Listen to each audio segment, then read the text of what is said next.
बरबा देश की के सभी दर्शकों को शुभ धनतेरस। उम्मीद करती हूं कि आप सब ने इस शुभ अवसर पर जमकर खरीदारी की होगी। खासकर हमारी महिला दर्शकों ने सोने चांदी की वो तमाम चीजें जरूर खरीदी होंगी जो पिछले 1 साल से उनकी ज्वेलरी वेटिंग लिस्ट में शामिल थी। आज पूरे देश में कितने टन, जी हां, ग्राम नहीं, किलोग्राम भी नहीं, क्विंटल नहीं, बल्कि कितने टन सोने की खरीदारी हुई, इसका हिसाब देखकर आपकी नजरें टेलीविजन स्क्रीन से जरा भी नहीं हटेंगी। तो उस गोल्डन अंक गणित का थोड़ा सा इंतजार कीजिए। अभी आप देश के 4 शहरों की तस्वीर देखिए जहां गहने, जेवर और सोने चांदी से बनी चीजों की खरीदारी के लिए लोगों का हुजूम उमड़ पड़ा। दिल्ली, मुंबई, शिमला या फिर भुवनेश्वर, हर जगह एक जैसा नजारा था। सिर्फ इन शहरों में ही नहीं बल्कि देश के शहर शहर और गांव गांव में हाल कुछ ऐसा ही था। लोगों ने खूब खरीदारी की, जिसके पास जितने का बजट था उसके हिसाब से बटुआ ढीला किया और सोना चांदी खरीद कर घर ले आए।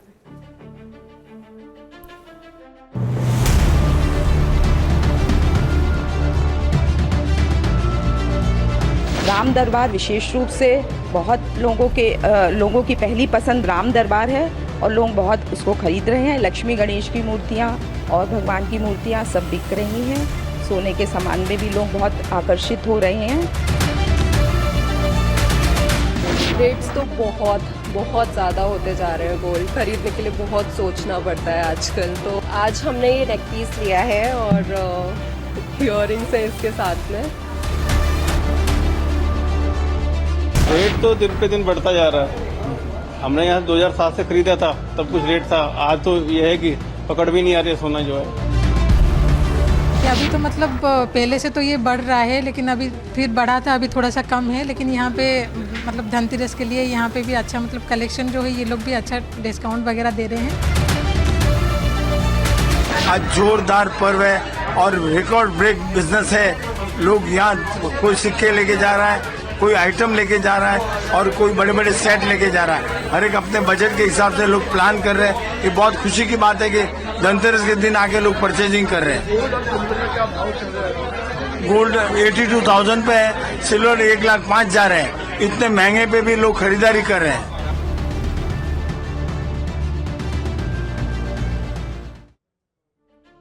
क्या आम और क्या खास, हर किसी ने धनतेरस के शुभ मुहूर्त पर सोने की खरीदारी की। केंद्रीय मंत्री शिवराज सिंह चौहान भी अपनी पत्नी साधना सिंह चौहान के साथ भोपाल में एक ज्वेलरी शॉप पहुंचे और हर साल की तरह इस बार भी चांदी के सिक्के खरीदे। चांदी का सिक्का भी लिया है। दीपक जला के आज दीपावली की शुरुआत भी की है। मैं अपने सभी बहनों भाइयों को बहुत बहुत बधाई देता हूं। सब सुखी रहें, सब निरोग रहें, सबका मंगल और कल्याण हो और लक्ष्मी माँ सब पर कृपा और आशीर्वाद की वर्षा करें। यूं ही नहीं कहा जाता सोना है सदा के लिए। अगर सोना शुद्ध है तो लाभ भी विशुद्ध है। यही वजह है कि लोगों का सोने यानी गोल्ड से इतना लगाव है। हालांकि अभी सटीक आंकड़े तो नहीं आए हैं जिनसे पता चल सके कि आज लोगों ने कितने सोने की खरीदारी की है, लेकिन इंडिया बुलियन और ज्वेलर्स एसोसिएशन ने इसे लेकर एक अनुमान जारी किया है। उसके मुताबिक धनतेरस पर देश भर में करीब 25 से 30 टन सोने की बिक्री हुई। 1 टन में 1000 किलोग्राम होता है, यानी आज भारतवर्ष के लोगों ने करीब 25,000 से 30,000 किलोग्राम सोने की खरीदारी की है। जबकि पिछले साल धनतेरस पर लोगों ने 30 से 35 टन यानी 30,000 किलोग्राम से 35,000 किलोग्राम सोना खरीदा था। यानी पिछली बार की तुलना में इस बार 10 टन मतलब कि 10,000 किलोग्राम सोने की कम खरीदारी होने का अनुमान है। जाहिर है इसकी वजह सोने की कीमतों में भारी इजाफा है। सोने का दाम कैसे हर दिन नया कीर्तिमान बना रहा है, इसका ग्राफ देखने के लिए आप प्रतीक्षा की घड़ी थोड़ी और बढ़ाइए। अभी आपको मैं बताती हूं कि आज कितने करोड़ रुपए के सोने की खरीदारी हुई है। तो एक पूर्वानुमान के मुताबिक धनतेरस और दिवाली पर इस बार 30,000 करोड़ रुपए के गहने और जेवर की बिक्री हो सकती है। आज हर किसी ने अपनी जेब के वजन के हिसाब से सोने चांदी खरीदने में कोताही नहीं बरती। ऐसे में अब आइए आपको देश भर में आज सोने का दाम क्या था ये भी मैं बता देती हूँ। तो आज दिल्ली में 24 कैरेट सोने का भाव 78,490 रुपए प्रति 10 ग्राम था। तो 22 कैरेट सोने का दाम 74,750 रुपए प्रति 10 ग्राम था। मुंबई में 24 कैरेट सोने का दाम 78,380 रुपए प्रति 10 ग्राम था, तो 22 कैरेट सोने का दाम 74,650 रुपए प्रति 10 ग्राम था। कोलकाता में 24 कैरेट सोने का भाव 79,220 रुपए था, तो 22 कैरेट सोने का दाम 75,450 रुपए प्रति 10 ग्राम था। चेन्नई में 24 कैरेट सोने का भाव 77,440 रुपए था, तो सोने का दाम 73,750 रुपए प्रति 10 ग्राम था। अगर आप सोने की कोई चीज खरीदने जाते हैं तो आपसे टैक्स और मेकिंग चार्ज भी वसूला जाता है। सोने पर आपसे 3% जीएसटी वसूला जाता है, जबकि मेकिंग चार्ज पर भी अलग से 5% जीएसटी लगता है। इतना ही नहीं, ज्वेलरी शॉप वाले आपसे 5% से लेकर 20 से 25% तक मेकिंग चार्ज भी लेते हैं। सोने की कीमत आसमान छू रही है, बावजूद इसके लोगों की दीवानगी इसको लेकर कम नहीं हो रही है। देश की राजधानी दिल्ली में सोने चांदी का स्टॉक कैसे एक झटके में खाली हो गया, इस पर TV9 संवाददाता अभिजीत ठाकुर की ये रिपोर्ट देखिए।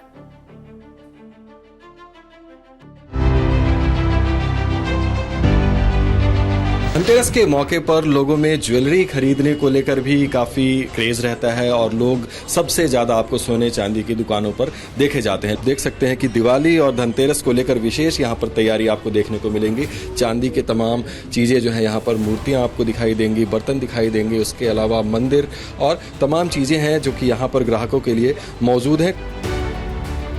उत्साह पूरा है जी खरीदारी को लेके। हालांकि गोल्ड के प्राइस अप होने की वजह से सिल्वर पे ज़्यादा जोर है, सिल्वर की परचेजिंग ज़्यादा हो रही है और कमी कुछ नहीं है सर, अच्छे से सब मना रहे हैं। ऐसा कुछ नहीं है कि लास्ट तारीखों में त्यौहार पड़ रहा है, तो ऐसा कुछ नहीं है, प्रॉपर माहौल अच्छा है मार्केट का। लेकिन जिस तरीके से गोल्ड के प्राइसेस अप हुए, तो ये बात आप भी मानते हैं कि सोने का दाम चढ़ने की वजह से चांदी की तरफ लोग शिफ्ट कर रहे हैं या फिर आर्टिफिशियल ज्वेलरी? नहीं, चांदी की तरफ शिफ्ट कर रहे हैं सर। रेट बढ़ने के बावजूद भी कस्टमर में कोई कमी नहीं है, बाइंग अच्छी बाइंग है। मतलब लगता था कि भी जैसे रेट जंप हुआ है, इतना 20% अप हो गए हैं, लेकिन फिर भी कस्टमर के अंदर बाइंग पावर काफ़ी अच्छी, पहले से लास्ट ईयर से मच बेटर इस टाइम काफ़ी अच्छी। लेकिन जनरली सिल्वर तो बाहर खरीदते हैं, सिक्के खरीदते हैं, लेकिन ज्वेलरी का तो काफ़ी रुझान है। में जैसे कॉइन्स परचेज किए जाते हैं, गोल्ड कॉइन्स हो गए, सिल्वर कॉइन्स हो गए मेटल में, और जैसे ज्वेलरी हो गई, ज्वेलरी में रिंग्स ज़्यादा सेल में हैं, गोल्ड रिंग्स, डायमंड रिंग्स। आपको मालूम है सिर्फ एक साल में सोने का दाम कितना बढ़ चुका है। वैसे तो इसमें उतार चढ़ाव हर कारोबारी दिन देखने को मिलता है, लेकिन पिछले धनतेरस पर सोने का कितना रेट था और आज कितना है, जरा इसका अंतर देखिए। पिछले साल धनतेरस यानी 10 नवंबर को था, तब दिल्ली में 24 कैरेट सोने का भाव 60,910 रुपए प्रति 10 ग्राम था, जो आज यानी 29 अक्टूबर 2024 को 78,490 रुपए प्रति 10 ग्राम हो गया है। इस तरह से एक साल में सोना 17,580 रुपए प्रति 10 ग्राम महंगा हो गया। अगर आपने पिछले साल धनतेरस पर 10 ग्राम सोने का कोई गहना खरीदा था, तो आज घर में रखे रखे उसकी कीमत करीब 29% ज्यादा हो चुकी है, जो किसी भी निवेश से बहुत ज्यादा है। सोने चांदी की कीमतें बेशक आसमान छू रही हों, लेकिन धनतेरस के मौके पर बाजारों में इसका कोई असर नहीं दिखा और ग्राहकों ने दिल खोलकर सोने चांदी की खरीदारी की।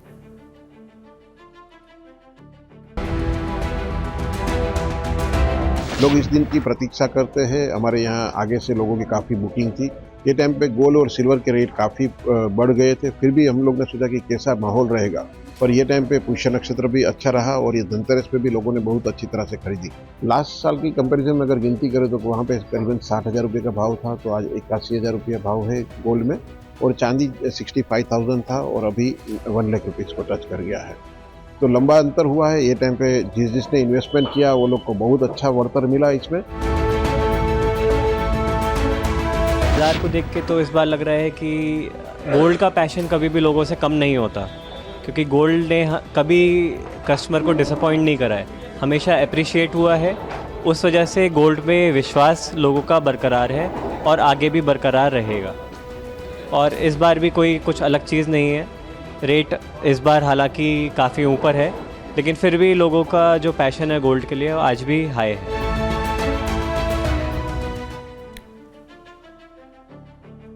सोने के भाव की चाल इतनी तेज है कि वो दिन दूर नहीं जब इसकी कीमत प्रति 10 ग्राम 1 लाख रुपए के पार चली जाए।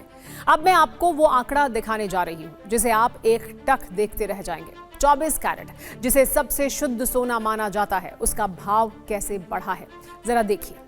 2004 में 24 कैरेट सोने का रेट 6,307 रुपए प्रति 10 ग्राम था, जो 2009 में 16,686 रुपए पर पहुंच गया। 2014 में 24 कैरेट सोने का भाव 26,703 रुपए प्रति 10 ग्राम हो गया। 2019 में ये 39,108 रुपए तक पहुंच गया, जबकि आज 2024 में धनतेरस के दिन दिल्ली में 24 कैरेट सोने की कीमत 78,490 रुपए पर है। यानी पिछले 20 साल में सोने की कीमत 12 गुना से ज्यादा बढ़ चुकी है। सिर्फ 5 साल में ही सोने का दाम 2 गुना हो गया। कारोबार का सीधा फॉर्मूला है, जैसी मांग वैसी कीमत। बात भी सीधी है, सोने का भंडार सीमित है लेकिन खरीदार असीमित हैं। ऐसे में इसकी कीमत नए नए रिकॉर्ड बना रही है। भारत के लोग जबरदस्त सोना प्रिय हैं, तभी तो दुनिया भर में सबसे ज्यादा सोना हमारे देश के लोगों के पास ही है। वर्ल्ड गोल्ड काउंसिल के मुताबिक भारत में आम लोगों के पास करीब 25,000 टन सोना है, जो दुनिया में सबसे अधिक है। हेज के रूप में सोने को सबसे सेफ माना जाता है। हेज एक ऐसा निवेश है जिसका चयन अन्य निवेशों में हानि की संभावना को कम करने के लिए किया जाता है, क्योंकि इसकी कीमत विपरीत दिशा में चलती है।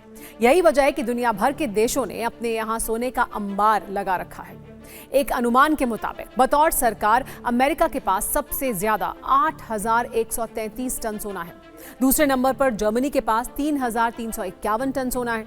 तीसरे नंबर पर इटली है, जिसके खजाने में 2,452 टन सोना मौजूद है। चौथे नंबर पर फ्रांस के पास 2,437 टन सोना है, जबकि 5वें नंबर पर रूस है, जिसके खजाने में 2,335 टन सोना है। छठे नंबर पर चीन के पास 2,264 टन सोना है। 7वें नंबर पर स्विट्जरलैंड है, जिसके पास 1,040 टन सोना है। 8वें नंबर पर जापान के पास 846 टन सोना है। तो 9वें नंबर पर भारत है और हमारे देश के खजाने में 840 टन सोना है, जबकि 10वें नंबर पर नीदरलैंड है, जिनके पास 612 टन सोना मौजूद है। कहते हैं हर चमकती चीज सोना नहीं होती, लेकिन सोने जैसी चीज कोई और भी नहीं होती। तभी तो कबीर दास भी कह गए हैं, कनक कनकते 100 गुनी, मादकता अधिकाय, वा खाए बौराए, जो ना पाए बौराए। जहां तक कनक का अर्थ सोने से है, दूसरे कनक का अर्थ धतूरा से है। मतलब कि सोना यानी धन का नशा, नशीली चीज धतूरा से 100 गुना अधिक होता है, क्योंकि नशीली वस्तु खाने के बाद ही नशा होता है, जबकि सोना यानी धन आते ही नशा यानी घमंड हो जाता है। और घमंड हो भी क्यों ना, क्योंकि सोने में निवेश हो या सोने की खरीदारी, रिटर्न छप्पर फाड़ तो मिलता ही है। क्या बदलेंगे ग्लोबल समीकरण? दरअसल तुर्की और पाकिस्तान के साथ दुनिया के 25 मुस्लिम देशों के बीच नेटो जैसा सैन्य गठबंधन बनाने की गंभीर कोशिश की जा रही है। मुस्लिम नेटो कैसा होगा और वो क्या करेगा? मुस्लिम देशों का सबसे बड़ा सैन्य गठबंधन बना तो उसका भारत पर क्या असर होगा? इस रिपोर्ट में ये सब देखिए। क्या अरब के 2 बड़े दुश्मन साथ आने वाले हैं?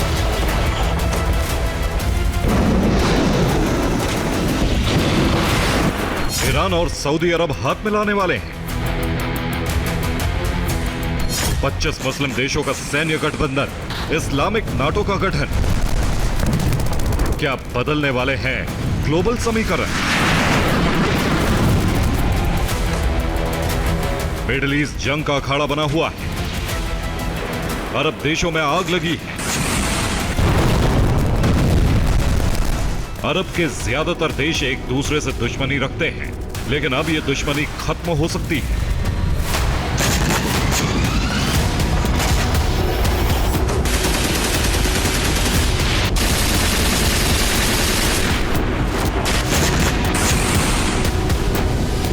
हो सकता है कि अब इजराइल अगर ईरान के परमाणु ठिकानों पर हमला करे तो ईरान की सेना का सामना तुर्की, इराक या सऊदी अरब की ताकत से हो जाए।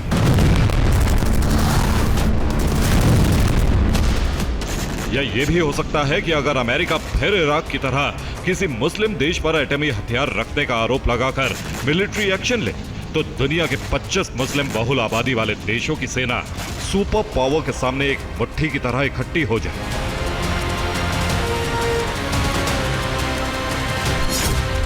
दुनिया के 25 ताकतवर मुस्लिम देश मिलकर नाटो जैसा मिलिट्री अलायंस बनाने की कोशिश कर रहे हैं। इसे इस्लामिक नाटो, मुस्लिम नाटो या मुस्लिम मिलिट्री अलायंस ऑर्गेनाइजेशन यानी MMAO कहा जा रहा है। ऐसा हुआ तो नाटो के बाद यह दुनिया का दूसरा सबसे बड़ा सैन्य गठबंधन होगा। सऊदी अरब, पाकिस्तान, तुर्की, मिस्र, संयुक्त अरब अमीरात यानी UAE, Jordan, Bahrain, Bangladesh, Afghanistan और मलेशिया जैसे 10 बड़े मुस्लिम बहुमत वाले देश नए मुस्लिम नाटो के कोर मेंबर यानी मुख्य सदस्य हो सकते हैं। इनके अलावा Indonesia, Iran, Iraq, Oman, Qatar, Kuwait, Morocco, Algeria, Tunisia और लीबिया, इन 10 देशों को मुस्लिम नाटो का प्रमुख पार्टनर देश बनाया जा सकता है। कोर मेंबर और पार्टनर देशों के अलावा मुस्लिम नाटो में 5 और देशों को सदस्य बनाया जा सकता है। अजरबैजान, कजाकिस्तान, उज्बेकिस्तान, तुर्कमेनिस्तान और ब्रुनेई मुस्लिम नाटो के एसोसिएट सदस्य हो सकते हैं।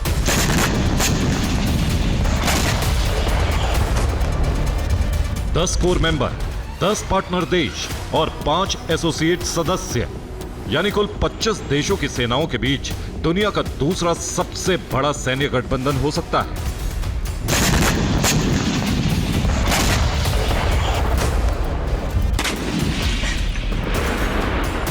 मुस्लिम नाटो या इस्लामिक नाटो जैसे संगठन के गठन की तैयारी तेजी से चल रही है। मुस्लिम बहुल जनसंख्या वाले देशों के बीच नाटो जैसे सैन्य गठबंधन का विचार तुर्की के राष्ट्रपति रेसेप तैयब एर्दोआन का है। ऐसा करके एर्दोआन अरब देशों में सबसे शक्तिशाली और मुस्लिम दुनिया का खलीफा बनना चाहते हैं। मुस्लिम नाटो एर्दोआन के दिमाग की उपज है। कुछ दिन पहले एर्दोआन ने तुर्की की राजधानी इस्तांबुल में इस्लामिक स्कूल एसोसिएशन के एक कार्यक्रम में बोलते हुए मुस्लिम नाटो की पूरी योजना का खुलासा किया था। एर्दोआन ने कहा था, इजरायली अहंकार, इजरायली डाकुओं और इजरायली सरकार समर्थित आतंकवाद को रोकने वाला इकलौता जवाब इस्लामिक देशों के बीच सैन्य गठबंधन है। हमें मुस्लिम नाटो बनाना होगा।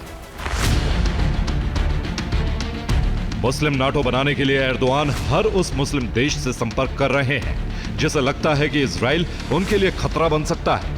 मुस्लिम नाटो बनाने के लिए एर्दोआन ने इसी महीने मिस्र और सीरिया से संपर्क किया है। पिछले हफ्ते ही एर्दोआन ने अंकारा में मिस्र के राष्ट्रपति अब्देल फताह अल सिसी की मेजबानी की। तुर्की और मिस्र के बीच संबंध अच्छे नहीं रहे हैं। पिछले 12 साल में यह पहला मौका था जब कोई मिस्र का राष्ट्रपति तुर्की पहुंचा था। एर्दोआन ने आपसी मतभेद भुलाकर अल सिसी के साथ मुस्लिम नाटो को लेकर चर्चा की। एर्दोआन लेबनान और सीरिया को इजराइल का डर दिखा रहे हैं। एर्दोआन ने UAE और सऊदी अरब समेत कई मुस्लिम बहुल देशों के साथ आपसी तनाव कम करने के लिए कूटनीतिक प्रयास किए हैं। माना यही जा रहा है कि इन कोशिशों के पीछे उनकी मंशा मुस्लिम नाटो जैसा सैन्य गठबंधन बनाने की है। एर्दोआन की कोशिश खुद को इस्लामी देशों का सबसे बड़ा नेता बनाने की है। वो अरब देशों में ऑटोमन साम्राज्य जैसी सल्तनत वापस लाना चाहते हैं और उसके खलीफा खुद बनने की फिराक में है। मुस्लिम नाटो इसी महत्वाकांक्षा का नतीजा है। Bureau report, TV9 Bharatvarsh. Muslim NATO जैसी कोशिश एक बार पहले भी हो चुकी है। 9 साल पहले दिसंबर 2015 में IMCTC यानी इस्लामिक मिलिट्री काउंटर टेररिज्म कोalition नाम की संस्था बनाई गई थी। आतंकवाद के खिलाफ एशिया और अफ्रीका के 42 मुस्लिम देशों ने इसे बनाया था। ये संस्था आज भी एक्टिव है, लेकिन ना तो पाकिस्तान से आतंकवाद मिटा और न सीरिया को ISIS के चंगुल से में फंसकर बर्बाद होने से संस्था बचा पाई। अब ऐसे ही उद्देश्यों के साथ 25 सदस्यों वाली नई संस्था बनाने की तैयारी हो रही है। सऊदी अरब के क्राउन प्रिंस मोहम्मद बिन सलमान, ईरान के सर्वोच्च नेता अयातुल्लाह अली खामनेई या फिर रेसेप तैयब एर्दोआन, इन तीनों के बीच अरब का खलीफा बनने की जंग चल रही है। कुछ दिन पहले अयातुल्लाह अली खामनेई ने इजराइल के खिलाफ दुनिया के सभी मुस्लिम देशों को अपने मतभेद भुलाकर एकजुट हो जाने की अपील की थी। दूसरी तरफ दुनिया के 57 मुस्लिम देशों में से तुर्की एकमात्र देश है जो नाटो गठबंधन में शामिल है। इसके बाद भी एर्दोआन मुस्लिम देशों का नाटो जैसा ही गठबंधन बनाने के लिए कूटनीतिक कोशिशों में लगे हैं। लेकिन मुस्लिम नाटो बनाने की एक और आवाज पाकिस्तान से आई है। आजकल पाकिस्तान में भड़काऊ बयान दे रहा भगोड़ा जाकिर नाइक अपनी तकरीरों में मुस्लिम नाटो की बात कर रहा है। मुस्लिम नाटो का सवाल अमेरिका तक पहुंच गया है। एक पत्रकार ने अमेरिका में विदेश विभाग के प्रवक्ता से जाकिर नाइक का नाम लेकर मैथ्यू मिलर से मुस्लिम नाटो पर अमेरिका की औपचारिक प्रतिक्रिया मांग ली। हालांकि मैथ्यू मिलर ने मुस्लिम नाटो के विचार पर अमेरिका का रुख साफ नहीं किया, लेकिन यह बात बिल्कुल सही है कि 25 मुस्लिम देशों के बीच सैन्य गठबंधन करने और नाटो के बाद दूसरा सबसे बड़ा सैन्य गठबंधन करने की योजना अमेरिका को पसंद नहीं आ रही। मिडिल ईस्ट के लगभग 19 देशों में अमेरिका के मिलिट्री बेस हैं। बहरीन, कतर, मिस्र, सऊदी अरब, इराक, सीरिया, इजराइल, तुर्की, जॉर्डन, यूएई और कुवैत में अमेरिका के बड़े सैन्य बेस हैं। सऊदी अरब के रियाद में 1951 से अमेरिका की सेना का स्थायी बेस है। इसके अलावा सऊदी में अमेरिका का अल उदीद एयर बेस और प्रिंस सुल्तान एयर बेस भी है। इन्हीं मिलिट्री बेस से पूरे मिडिल ईस्ट और खाड़ी देशों पर अमेरिका नजर रखता है और नाटो का सदस्य होने की वजह से अमेरिका का साथ देना एर्दोआन की मजबूरी। एर्दोआन इसी मजबूरी से निकलना चाहते हैं और नाटो जैसा एक और सैन्य मोर्चा बनाकर उसका नेतृत्व करना चाहते हैं। Bureau report, TV9 भारतवंश। तुर्की के राष्ट्रपति एर्दोआन जिस थाली में खा रहे हैं उसी में छेद कर रहे हैं। नेटो में रहते हुए वो नेटो के लिए बड़ी मुसीबत पैदा करने की कोशिश में लगे हुए हैं। नेटो में अमेरिका समेत 32 देश हैं और एर्दोआन की मंशा दुनिया के 27 मुस्लिम देशों को मिलाकर नेटो जैसी शक्ति हासिल करने और उस पर हुकूमत करने की है। लेकिन सवाल यह है कि तुर्की, पाकिस्तान और बांग्लादेश जैसे देशों से मिलकर अगर मुस्लिम नेटो बना तो उसका भारत पर क्या असर होगा? मुस्लिम नाटो जैसा संगठन अभी अस्तित्व में नहीं है, लेकिन इसे बनाने की गंभीर कोशिशें हो रही हैं। अब समझिए कि मुस्लिम नाटो बनाने के पीछे का मुख्य मकसद क्या है। नाटो की तर्ज पर जिन 25 मुस्लिम देशों के जिस मुस्लिम नाटो को बनाए जाने की योजना है, उसका मुख्य मकसद एकजुट होकर आतंकवाद रोधी अभियान चलाना है। इसके अलावा इस संगठन के तहत मुस्लिम देश एक दूसरे के सैन्य बलों को अत्याधुनिक बनाने पर भी जोर देंगे। तीसरा मकसद इन 25 मुस्लिम देशों के बीच खुफिया जानकारियां साझा करना है। लेकिन सबसे बड़ा मकसद है महासंग्राम के समय दुनिया की तीसरी बड़ी ताकत बनना। दुनिया तेजी से महायुद्ध की तरफ जा रही है। एक खेमा अमेरिका और नाटो देशों का है, दूसरा रूस, बेलारूस, ईरान और उत्तर कोरिया जैसे रूस के साथ खड़े देशों का है। अगर 25 देशों का मुस्लिम नाटो बना तो यह तीसरी बड़ी ताकत होगी। अगर मुस्लिम नाटो बना तो इन तीन शक्तियों के टकराव के बाद महाविनाश होना तय है। अब सवाल यह है कि अगर 25 मुस्लिम देश अपने तमाम मतभेद भुलाकर मुस्लिम नाटो बनाने में कामयाब रहे तो यह ग्रुप भारत को कैसे प्रभावित कर सकता है? पहला असर यह होगा कि भारत, पाकिस्तान और बांग्लादेश के बीच तनाव बढ़ सकता है, क्योंकि इसमें बांग्लादेश और पाकिस्तान जैसे देश सदस्य होंगे। दूसरा असर यह होगा कि कश्मीर विवाद को हवा मिल सकती है, क्योंकि यह संगठन पाकिस्तान के पक्ष में दबाव बनाने का प्रयास कर सकता है। तीसरा असर यह हो सकता है कि क्षेत्रीय सुरक्षा को खतरा हो, क्योंकि मुस्लिम नाटो से पाकिस्तान को मजबूती मिल सकती है। चौथा असर यह है कि भारत को अलग थलग करने की कोशिश होगी, क्योंकि पाकिस्तान मुस्लिम बहुल देशों को प्रभाव में रख सकता है। लेकिन एक्सपर्ट्स का मानना है कि मुस्लिम नाटो सिर्फ कल्पना है जो कभी हकीकत नहीं बन सकती। मेरा ये मानना है कि ये जो नौटंकी कर रहे हैं ये कभी ना बनेगी, ना इसका भारत पर कोई असर पड़ेगा, क्योंकि ये जो इस्लामिक देश हैं पाकिस्तान से कहीं ज़्यादा इस्लामिक देश भारत को चाहते हैं, भारत से दोस्ती करना चाहते हैं। तो ये नॉन स्टार्टर है, शुरू हो गया, हवा उड़ा दी। सवाल यह है कि जब 42 देशों की Islamic military counter terrorism coalition नाम की संस्था अपने उद्देश्यों में सफल नहीं रही तो 25 देशों का मुस्लिम नाटो विचार कैसे काम करेगा? Bureau report, TV9 भारतवंश। और अब बात करते हैं विस्तारवादी चीन की, जिसके दिमाग में सुपर पावर बनने की सनक सवार है। ताजा मामला यह है कि चीन अपने परमाणु हथियारों को तेजी से बढ़ाने में जुटा है। आने वाले 5 साल में ड्रैगन की न्यूक्लियर पावर कई गुना बढ़ने वाली है। चीन न केवल परमाणु बमों की संख्या बढ़ा रहा है तो उन्हें लॉन्च करने के लिए घातक मिसाइलों का जखीरा भी बढ़ा रहा है। चीन के पास ऐसी ICBM है जिसकी जद में अमेरिका भी आ गया है और यही सुपर पावर की चिंता का सबब भी है। आखिर चीन ताबड़तोड़ अंदाज में परमाणु हथियारों का भंडार क्यों बढ़ा रहा है? अपनी सेना को आधुनिक बनाने में क्यों जुटा है? आखिर इसके पीछे विस्तारवादी चीन की मंशा क्या है? देखिए।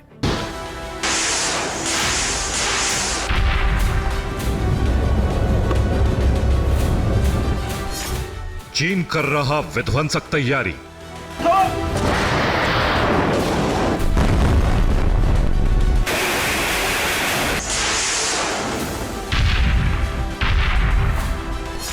क्या है दुनिया को दहलाने की तैयारी?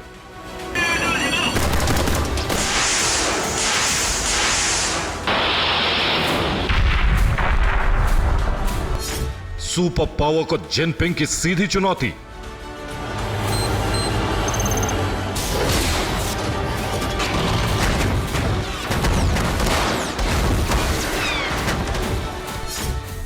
परमाणु हथियार का बढ़ रहा जखीरा, ड्रैगन की मंशा क्या?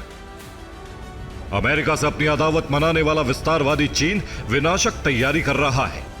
रहस्य की चार दीवारी के अंदर ड्रैगन किस साजिश में जुटा है, पता लगाना मुश्किल है। खुफिया सूत्रों से ही उसके बारे में जानकारी सामने आती है, और जो नई जानकारी सामने आई है वो भयभीत करने वाली है।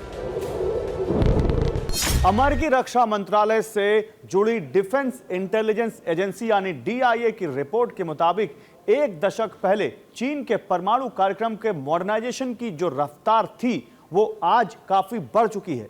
चीन ने जमीन, आसमान और समंदर से दागे जाने वाले न्यूक्लियर हथियार के सामर्थ्य को कई गुना बढ़ा लिया है। अमेरिकी खुफिया एजेंसी DIA ने अपनी रिपोर्ट में कहा है कि चीन दुनिया में सबसे तेजी से परमाणु भंडार बढ़ा रहा है।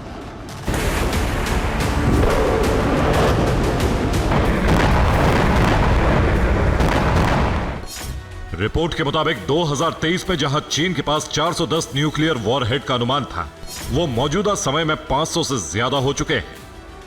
2030 तक चीन परमाणु हथियारों की संख्या बढ़ाकर 1000 कर लेगा।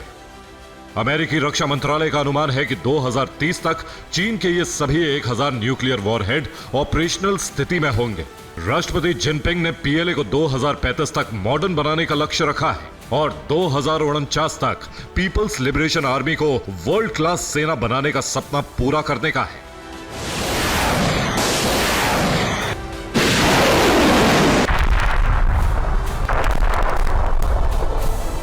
अमेरिकी डिफेंस इंटेलिजेंस एजेंसी की रिपोर्ट के मुताबिक चीन अपने फास्ट ब्रीडर रिएक्टर्स में प्लूटोनियम का उत्पादन कर रहा है, जिसका इस्तेमाल परमाणु हथियार कार्यक्रम में होगा।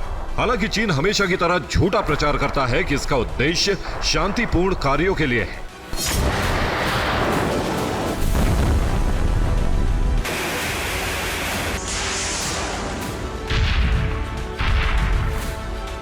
चीन कितनी तेजी से अपने परमाणु हथियारों में इजाफा कर रहा है वो इस बात से भी साफ होता है कि 2020 में DIA ने अंदाजा लगाया था कि चीन के पास 200 न्यूक्लियर वॉरहेड है, जो इस दशक के अंत तक 2 गुने हो जाएंगे। लेकिन अब अमेरिकी खुफिया एजेंसी में बताया गया है कि वो संख्या 2024 में ही 500 पहुंच चुकी है।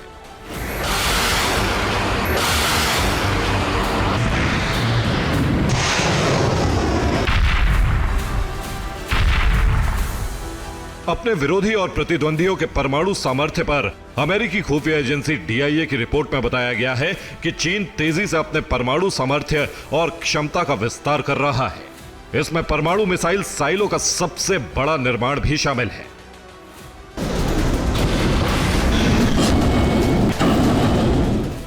चीन जिन हथियारों पर काम कर रहा है उनमें न्यूक्लियर मिसाइलों पर खास ध्यान है। इसमें ग्राउंड मोबाइल, जमीन और पनडुब्बी से लॉन्च होने वाले हथियार, परमाणु सक्षम हाइपरसोनिक ग्लाइड व्हीकल क्षमताएं शामिल हैं। सिप्री की रिपोर्ट से भी साफ होता है। रिपोर्ट के मुताबिक चीन ने सिर्फ 1 साल में 90 नए न्यूक्लियर वॉरहेड बनाए। चीन ने पहली बार 24 न्यूक्लियर वॉरहेड तैनात कर दिए हैं और 2030 तक चीन के पास रूस अमेरिका के बराबर ICBM होंगे।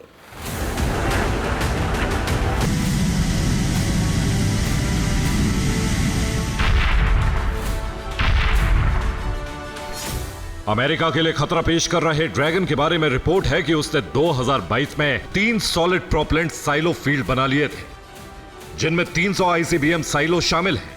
अंदेशा जताया गया है कि चीन ने कुछ साइलो में ICBM फिट भी कर दी है। चीन ने न्यूक्लियर वॉरहेड से लैस लिक्विड फ्यूल वाली ICBM DF-5C की तैनाती भी करने वाला है। इसके अलावा लंबी दूरी की submarine launch ballistic missile JL-3 को अपनी JIN क्लास की SSBN पर तैनात करने वाला है। खास बात यह है कि चीन की ICBM कुछ ही देर में अमेरिका में तबाही मचा सकती है, जिन्हें हवा या समंदर से लॉन्च किया जा सकता है।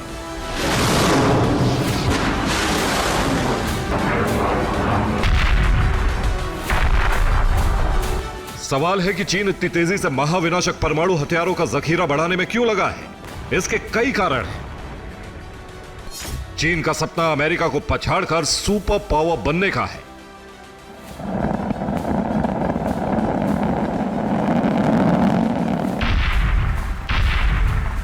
बरसों से चीन का सपना रहा है कि वो अमेरिका के टक्कर की सेना और सामर्थ्य हासिल कर सके। ताइवान पर कब्जे की लड़ाई में कमजोर ना पड़े चीन। 2027 में ताइवान पर कब्जे के लिए चीन उस पर हमला करने की तैयारी कर रहा है। यह अंदेशा एक्सपर्ट्स लगातार जता रहे हैं। आखिर पेंटागन की चिंता साल 2027 को लेकर क्यों है?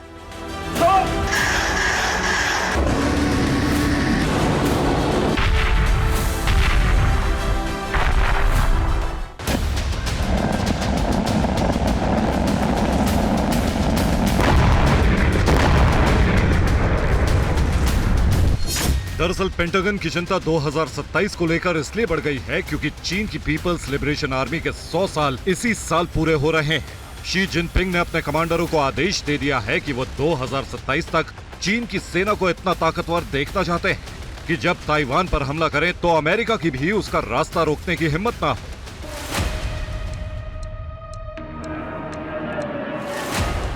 ताइवान को लेकर अमेरिका और चीन की अदावत पुरानी है। चीन के ताइवान फतह में अमेरिका हमेशा रोड़ा रहा है। ताइवान को धमकाने के लिए ड्रैगन लगातार उसके करीब युद्धाभ्यास करता रहा है। ताइवान की सीमा का उल्लंघन करता रहा है, लेकिन उस पर हमले की हिम्मत नहीं कर सका है।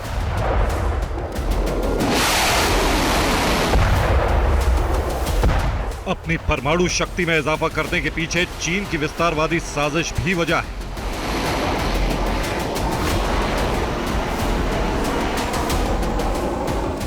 साउथ चाइना सी में जिस तरह चीन छोटे छोटे देशों पर हेकड़ी झाड़ता रहा है, वो दुनिया जानती है। साउथ चाइना सी को चीन अपनी बपौती समझता है। फिलीपींस, वियतनाम जैसे तमाम देशों के साथ चीन का झगड़ा है।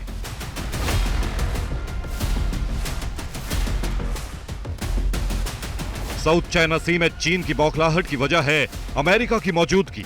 दरअसल गुआम द्वीप में अमेरिका का बेस है, जहां से पलक झपकते ही अमेरिका ताइवान, फिलीपींस जैसे देशों की मदद के लिए पहुंच सकता है। प्रशांत महासागर में करीब 544 वर्ग किलोमीटर में फैला है गुआम द्वीप।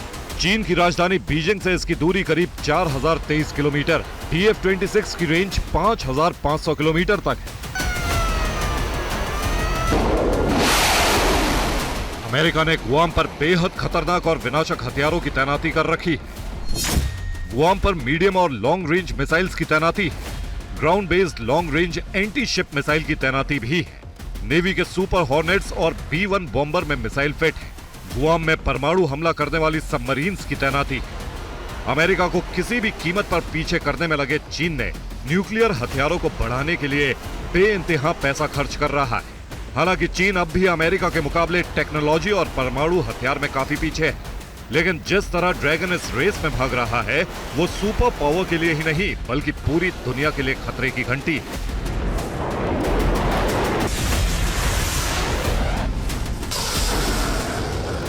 दुनिया में परमाणु हथियारों की अंधी दौड़ में नए नए देश शामिल हो रहे हैं। ईरान के बारे में दावा है कि वो परमाणु बम बनाने के करीब है। अगर पूरी दुनिया की बात करें तो Stockholm International Peace Research Institute की एक रिपोर्ट के मुताबिक जनवरी 2024 में पूरी दुनिया में 12,221 वॉरहेड, इनमें से 9,585 संभावित इस्तेमाल के लिए हथियार भंडार में रखे गए हैं।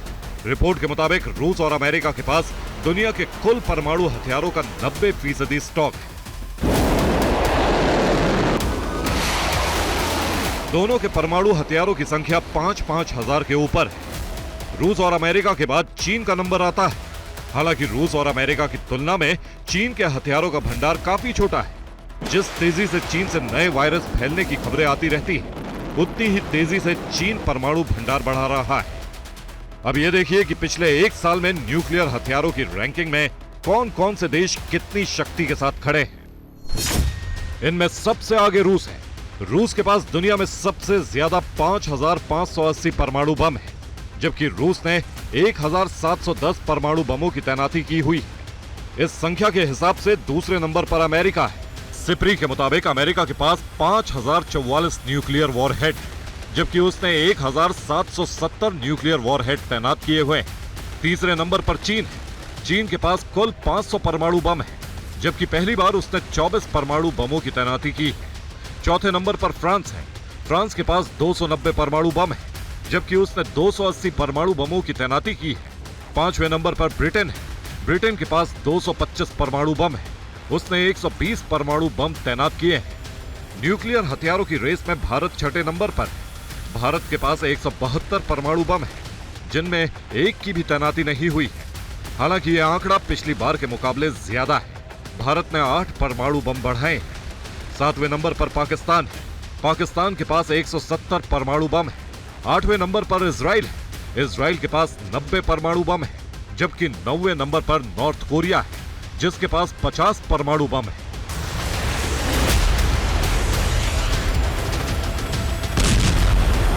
चीन की परमाणु तैयारी खतरे का सिग्नल है, क्योंकि इसके पीछे उसकी मंशा अच्छी तो नहीं हो सकती। रूस और उत्तर कोरिया जैसे देशों का साथ ड्रैगन को और ऊर्जा देगा, जिसका परिणाम पड़ोसियों के साथ साथ दुनिया के कई देशों के लिए खतरनाक हो सकता है। इसमें अमेरिका सबसे आगे होगा। Bureau report, TV9 Bharatvarsh.